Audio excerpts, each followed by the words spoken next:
Welcome to The Behavior Code, the show where we decode the why behind what we do. I'm your host, Maria. And I'm Gabriel. It's great to be with you all today.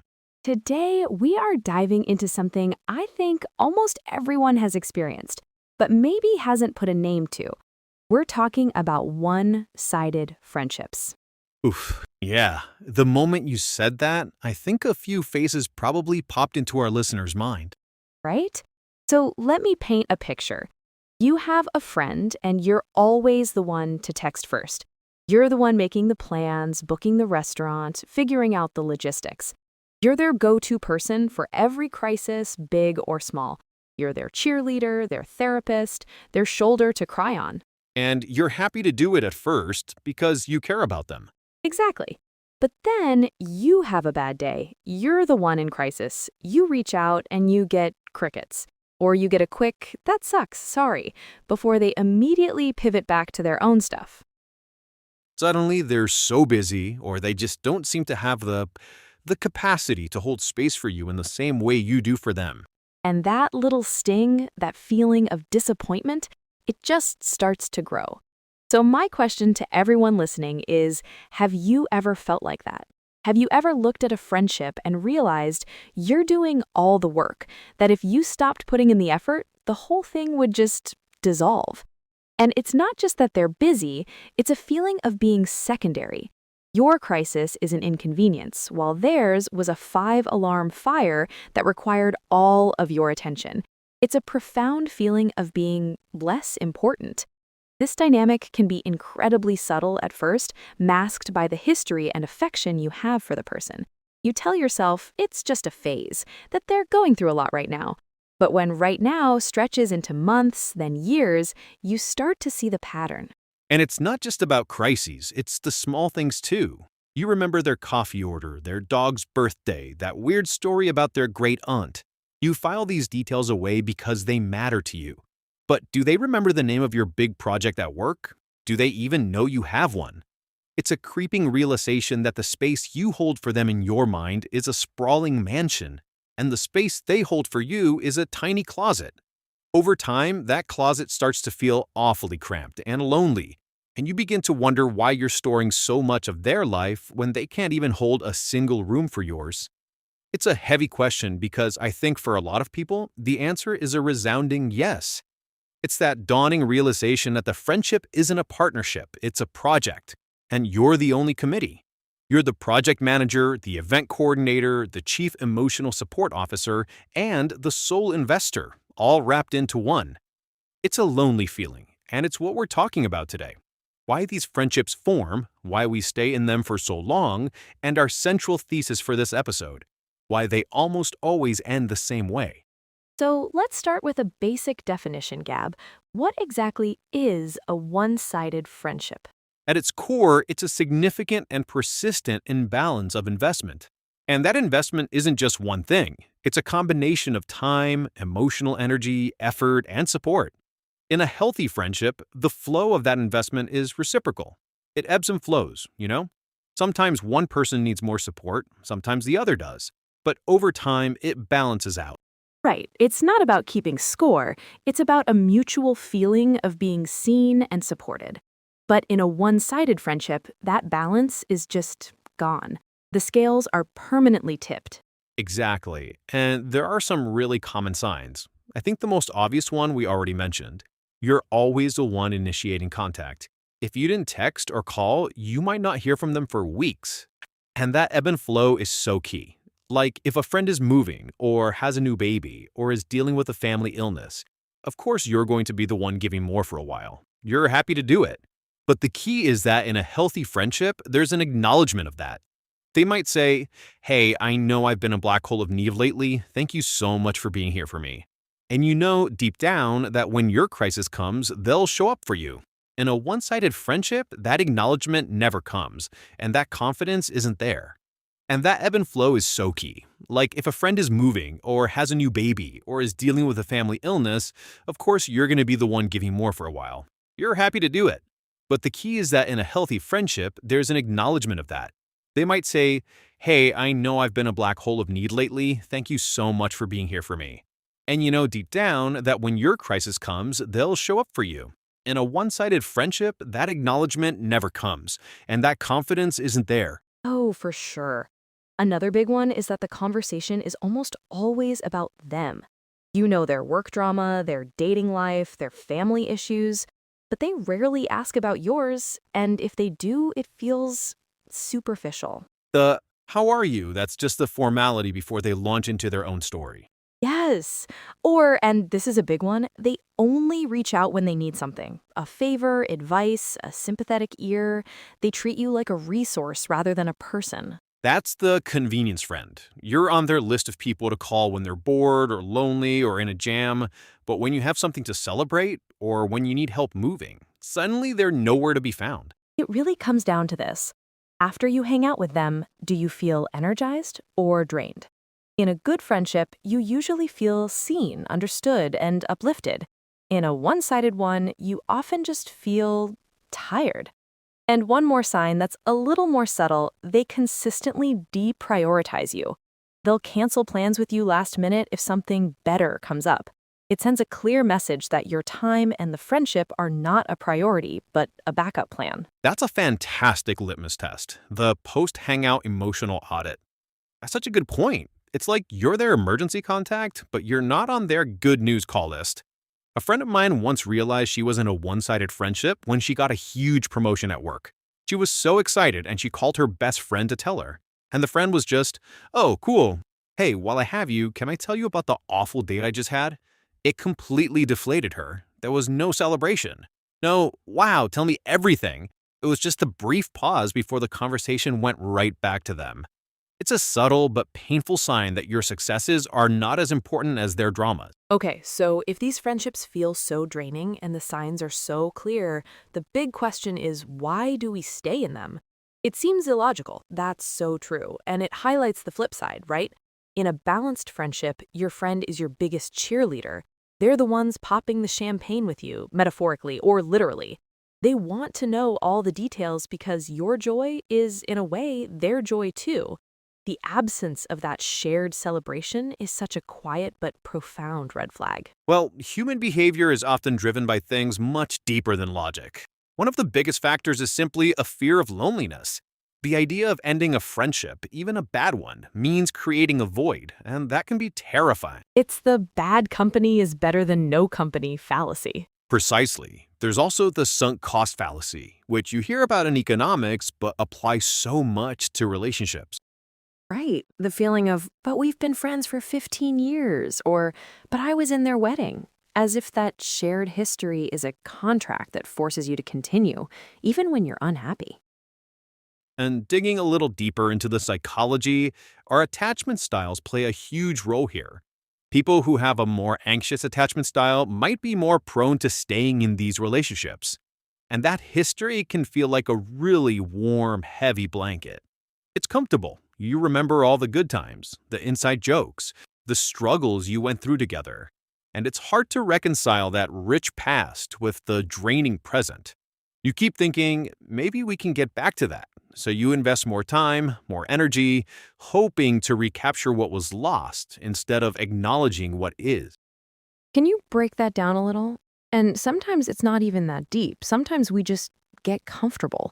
We get into a routine with someone, and the idea of disrupting that routine, of having to find new friends or spend more time alone, is just exhausting. It feels easier to just maintain the status quo, even if the status quo is leaving you feeling perpetually drained. It's the path of least resistance. Sure, anxious attachment often comes from a deep-seated fear of abandonment. So someone with this style might tolerate a lot of poor treatment because the alternative, the friend leaving, feels catastrophic. They work harder and harder to please the other person, hoping to finally secure that connection. That makes so much sense. It's like they're constantly trying to prove their worth in the friendship, which leads to another point, the need for validation. A lot of people who find themselves in the giver role in these friendships get a sense of identity from it. The helper or the fixer. Exactly. Being the one who always has the right advice, the one who shows up. It can make you feel important and needed. It's a way of sourcing your self-worth externally. The problem is, it's a very precarious source of validation because it depends entirely on someone else's problems. So you're essentially in a codependent loop. They need a perpetual giver, and you need to be needed. It serves a purpose for both people, which is why it can last for so long, even though it's fundamentally unhealthy for the giver. Let's talk more about the things we choose to ignore, because I think deep down, people in these friendships, they know, they see the signs, but they explain them away. What are those red flags that get rationalized? And then there's the simple, powerful, and often deceptive emotion of just hope.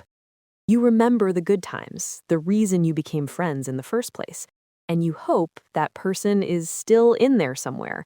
You think, this is just a phase, they're just stressed. Once this big project is over, or once they get through this breakup, they'll go back to being the friend I knew. And that hope can keep you on the hook for a very, very long time. The biggest one is the consistent lack of reciprocity. It's not a one-time thing, it's a pattern. You throw them a surprise birthday party, and on their birthday, you get a text message at 11 p.m.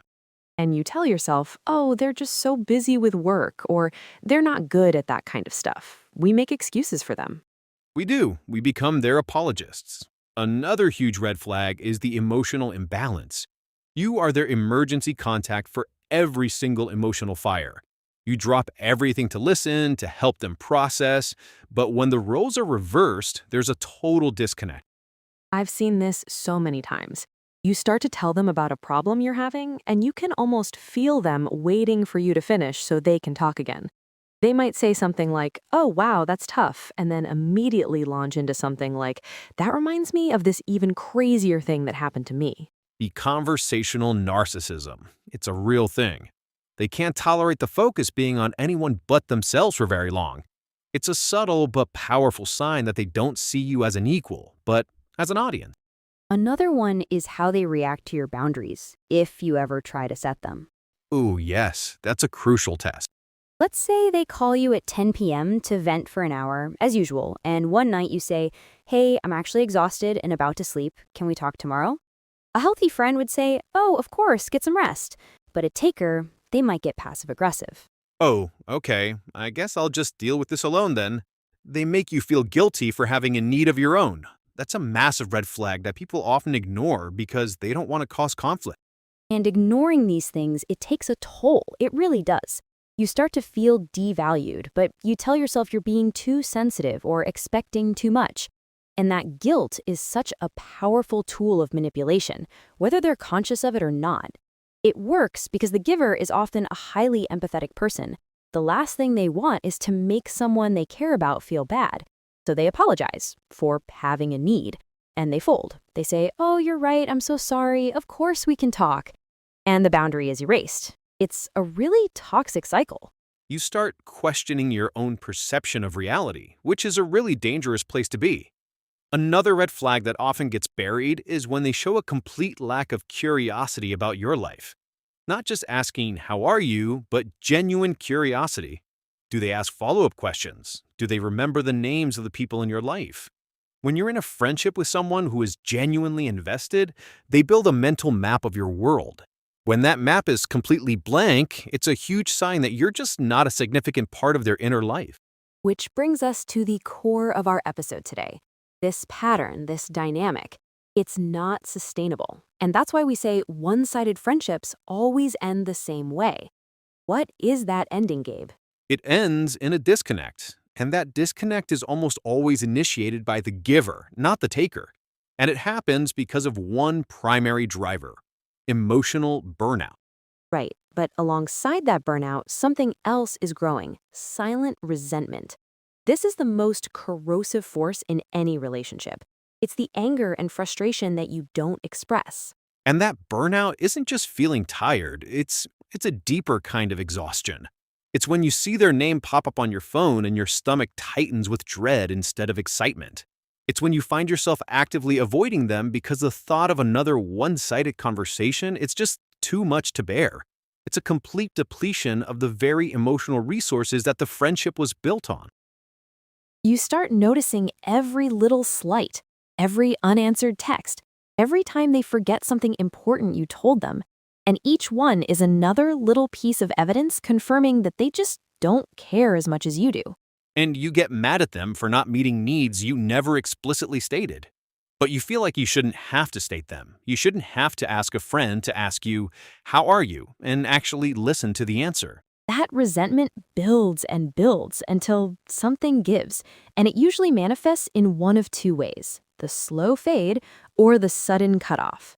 Let's talk about the slow fade first. This is the more common one, I think. The giver just stops trying. They stop initiating texts. They get busy when the taker wants to hang out. They slowly and quietly withdraw their energy. And it's important to note that the taker is often completely blindsided by this. From their perspective, everything was fine. You were always available, always supportive, and then suddenly you're not.